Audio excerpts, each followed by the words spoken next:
বন্ধুরা এসো দুটো ওয়াই দিয়ে কিছু আঁকাআঁকি করি।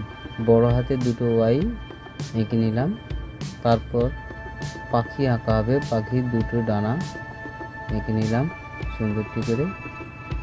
এরপর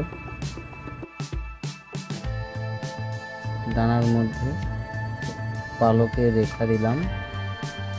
তারপর হচ্ছে লেজ, সুন্দরভাবে লেজের দুটো এঁকে দিতে হবে।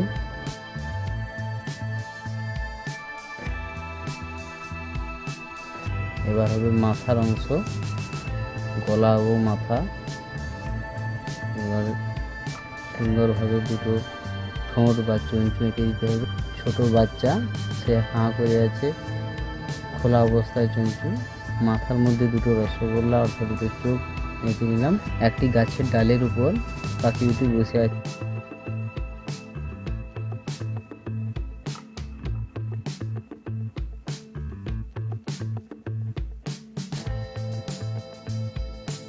বন্ধুরা এবার দেখে বলো ছবিটি কেমন হয়েছে। কমেন্ট করো, শেয়ার করো এবং প্রয়োজনে সাবস্ক্রাইব করে রেখো।